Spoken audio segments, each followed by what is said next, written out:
what is making rounds in the country. Prof. Okitu Salimia, what did you make of the news? The president hailing those who won and requesting the nation to pray for the country's leadership, but also the united opposition planning to go to court to contest the results of Mbeere North and Malava constituency. First of all, Alan, we have taken this time to greet our viewers and thank them for keeping this show running. Because without you, we are actually doing nothing, and we cannot appreciate you more. I also first of all have to say that if you look at the by-elections, there are a few things that people are celebrating too early. First of all, I hear the president celebrating and saying now he's the king of the mountain. Yeah. But I have to tell the president that the by-election was not about determining actually who is the king of the mountain. The by-election is not a good predictor or precursor or 2027 election as people want to put it. Yeah. Because people discovered in the end that the by-election was more of Kupimana Nguvu between the president and his former. And Rigathi Gachagua. So then their issues were not there. Because these guys were friends, so some people switched off. The turnout was very low, and therefore it was them Kupimana Nguvu. You see, even the difference was just a few hundreds of votes. And even the youth who were supposed to go and vote, they didn't see why they should vote for Mudenge or Karish. They didn't see whether they should support Ruto or Gachagua, because for them they believe drain the swamp. So I've seen people saying the youth are useless, they're not voting. I'm telling them, please be very careful. Because the youth are going to wake up, because there's something they want. They want to send this parliament home, they want to send president home, and they want to send those people who have been misbehaving at the county assembly home, and that's a matter of time. So you cannot be able just to say the youth didn't vote and that the president has the mountain. No, this was not a decision about the mountain. This was a fight between two people who are more or less the same. Because you can be a hypocrite if you say you like Ruto, but you hate Gachagua. And you can be a hypocrite by saying you hate Gachagua, but you like William Ruto. Yeah. So the people who voted in that thing, I call them all hypocrites, because I don't see what decision they were making. Now, when the president says that we have to pray for them and accept them, of course they have been elected. So using the constitution, of course, let them take office. And if anything to do with the irregularities which were there, which one was the issue of violence. That was clearly stated. Secondly, there was voter bribery. And thirdly, there was a lot of manipulation towards the end when the results were coming. So the difference in hundreds, you could actually believe that opposition is right to go to court. If someone is going to court, it's fine. What we may not want is mandamano, because we want our life to continue. So let them go to court. If they have justifiable evidence, like Alonso says, we stand behind them. Yeah. And what I'm trying to ask myself is, we have only 20 months to the election. How long are they going to litigate? How long are they going to litigate? And do they have time to run for election? There's one fundamental question that the opposition have to answer us. Are they serious enough to win William Ruto? Because if you are united, those very big numbers, is that unity producing nothing? When a woman and a man unites, they produce a baby, isn't it? So this unity in opposition, what's the baby of this opposition? They have not produced a single baby at the national level, because all the Senate was only one. The remaining were MPs. They lost all of them. Actually, they are celebrating MCS. So but politics is local. Yes, but of course, what I'm trying to say is no. Let me tell you, Alan. If they want to become governors, let them become governors using the MCS they have won, isn't it? But national politics influence our National Assembly. You cannot be celebrating now. If you go back to if they walk into National Assembly, they are weaker. Broad-based is stronger. That's the truth. Whether at the Senate level or at the National Assembly. Remember, Gachagua has to understand that he was impeached at the National Assembly. He was impeached again at the Senate. So that's where the power sits at. If he was to have a rematch with William Ruto, he will still be impeached today at the National Assembly and will still be impeached at the Senate. So has he gained any more grounds? Because what's happening is that so many Mount Kenya MPs also voted for his impeachment. These questions, he has to answer them. And I'm trying to say that maybe, and just maybe, the opposition has to be very careful how they have been communicating. Yeah. Gachagua saying he has all the votes in his pocket for Mount Kenya. Maybe he has to really go back and be humble and say, Mount Kenya, please, come back and support me, rather than saying, I have it in my pocket. Yeah. Because when someone tells you that they have it in their pocket, I don't think that's a good language to put across. Kalonzo Musyoka has to be extremely careful if he's being seen as Gachagua's project, because he might carry the burden of Gachagua to the ballot. And if he carries the burden of Gachagua to the ballot, just like Karish carried Gachagua's burden to the ballot, because the ballot was about, are you for Ruto or are you for Gachagua? So this is the burden that Karish carried. And this is a curse, isn't it? If Kalonzo carries the burden of Gachagua into the ballot in 2027, he'll have trouble. Just like Matiang'i, if he carries the burden of Uhuru Kenyatta to the ballot, he'll be in trouble. Yeah. And that's why me, I'm a member of the United Opposition. Yeah. I still remain independent. I'm not anybody's project. I'm Project Kenya. If Kenyans embrace me as their project, it will be easy conversation in the ballot. But I'm not anybody's project. Martha Karua also has been saying she's not anybody's project. And she remained very clear. So if that is the way to go, then people like Martha Karua, maybe people can warm up to them. Maybe people like Fred Ogola. But we should not be projects. Karish was Gachagua's project. It failed. Yeah. Wamudende was Ruto's project. Maybe he succeeded because of that. Yeah. And actually Kindiki's project. So if you look at even Moses Kuria, the role he played, he took around 2,000 something votes from Karish, and that made him one. So the by-election in Bere was about ego. It was not about people choosing policy. Yeah. And lastly, what I want to say is that Alan have always said on this show that the Kenyan problem is economic. It is not political. And it cannot be solved politically. Now, people are being given rice. People are being given shopping. People are being given money, isn't it? Today, go to Mbere and see whether they have that money, whether the rice is still they have in their Mchele shops. ishaisha. Mchele shaisha. No, these days vijana wanaita Umaskini kichele. is back. But most importantly, even for me, the most important thing in this conversation, which I found, and I was actually sleeping last night, I was reflecting about today, and I said the most unfortunate thing is the youth are so unemployed that they're available for anybody who has money. Like you see both the sides, whether it was Wamudende's side or Karish's side, anybody could afford goons. And they're affording the same youth from the same locality. Yeah. It does not mean that these youths have no value.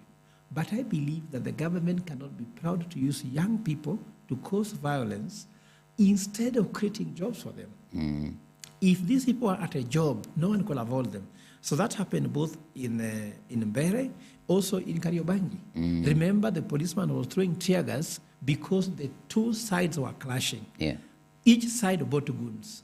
So I'm not sympathizing with Gachagua, unfortunately, for the Kariobangi thing, unless he proves to us that he had no goons of his own during that thing. Because if we can afford, if every side can afford goons, means that instead we square it out. Yes, instead of seeing the youth unemployment as a problem being solved, politicians are happy capitalizing on it. That they are poor and they have no jobs, they can use them for anything. And if this is the kind of poverty they want to create for young people, then I think Kenya needs alternative leadership. A leadership that has to look at the problem and solve, not use the problem to have advantage to get political office.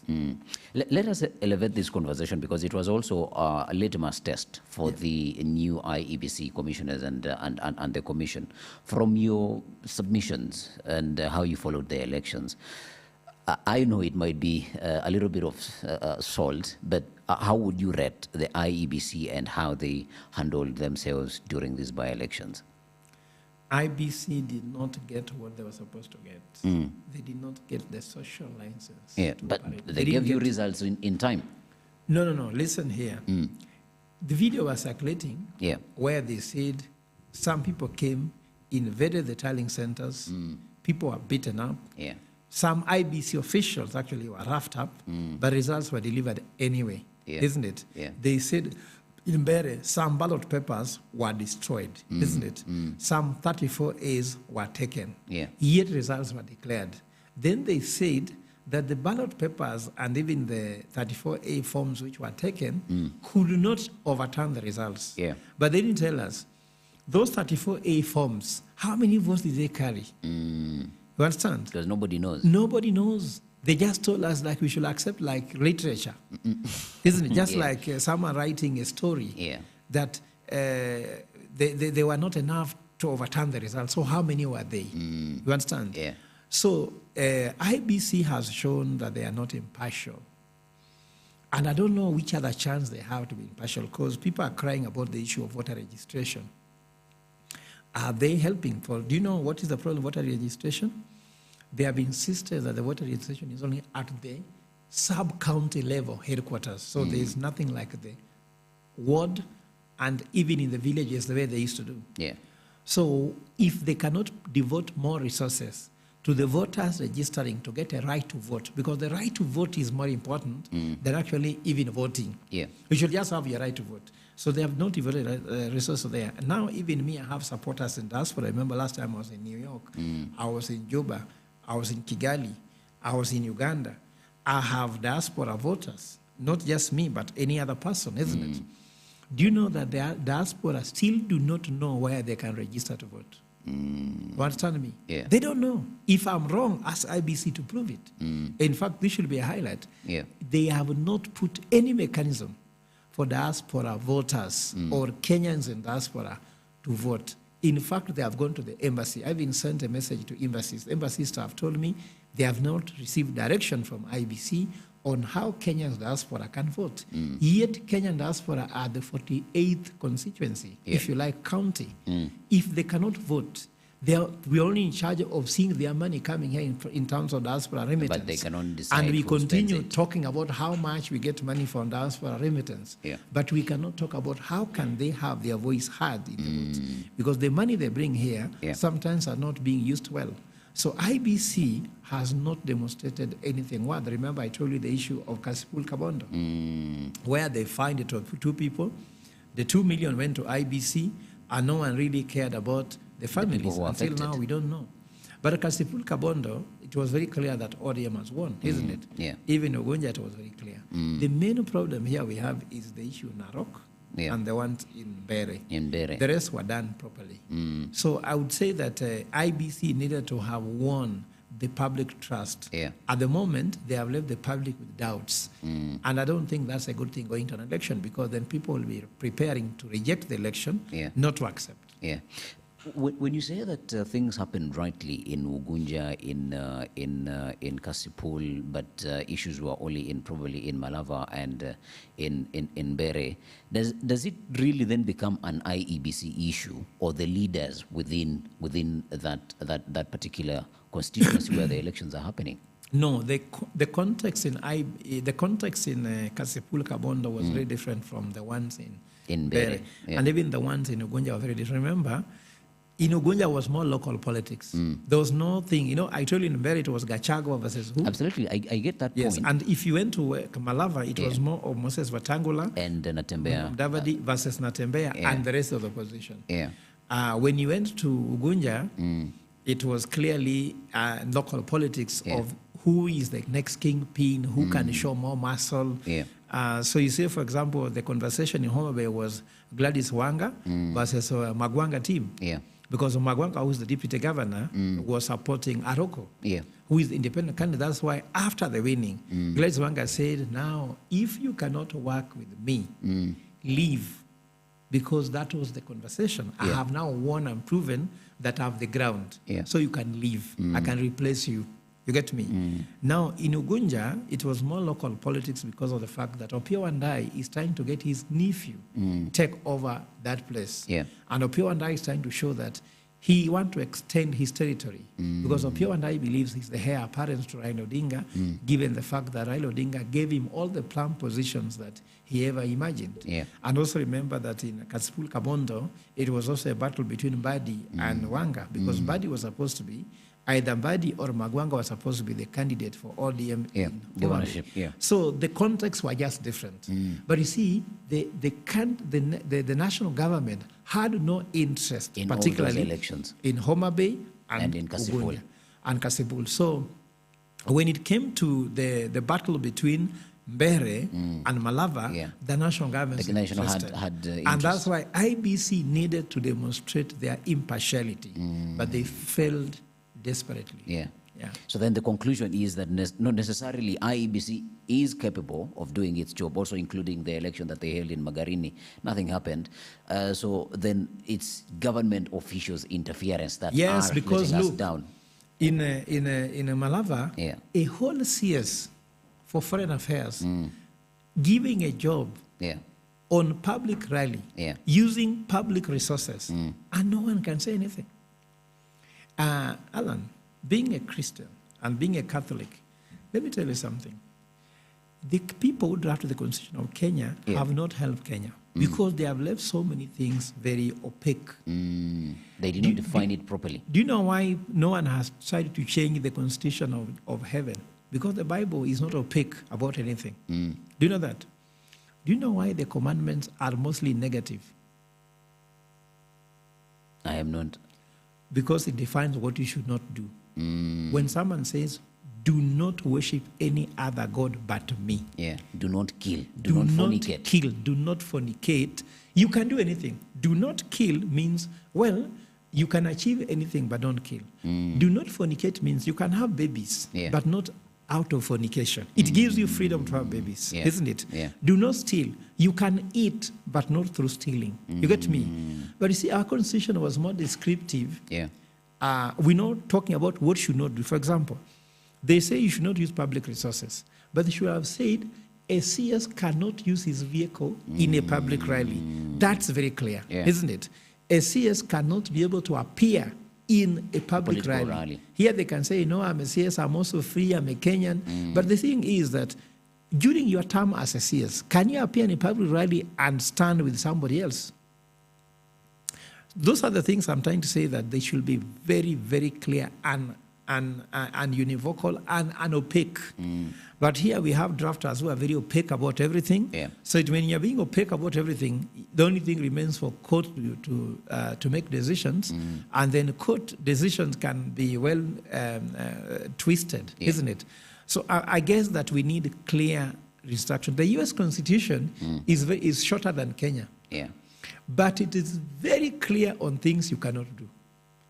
But for us here, we have a very long constitution with many things which remains opaque. And I'm sure maybe the drafter of the constitution should not be very proud of it, because maybe they did it for the intention for the court to have a lot of say, and this is where the court can be manipulated. Remember, every chapter has another chapter opposing it. You cannot run for president if you're this one. Then the chapter saying, but you can also run if you're like this and that. Imagine that somebody has no certificate, has no degree, and the part of the law says you cannot become a governor if you have no degree. Yeah. And then a part of the law saying actually you can become a governor. So what is this all about? I can tell you that it leaves a lot of doubt, but the hope is this. If we have leaders who mean well, they can still not have to focus on manipulating the opaqueness of the law. Disadvantage, we have people who are partners in crime, Yeah. where they take advantage of the opaqueness of the law to do anything. Like, for example, your marriage certificate is not very clear about what are the rights you need to have in marriage, isn't Yeah, it? yeah. So you can be denied. Have you never heard about something called rape in marriage? Yeah. That you can rape your wife, isn't it? So why should you rape your wife? It should be that conjugal rights, you have them. Yeah. So anytime you should enjoy them. But imagine that you can actually be talked about marital rape. Yeah. Why should that happen? So if you and your wife are good people, good understanding, then there should be no such a thing. But if there's one of you who has ulterior motives, Yeah. then you can hear saying, oh, you have raped me in marriage.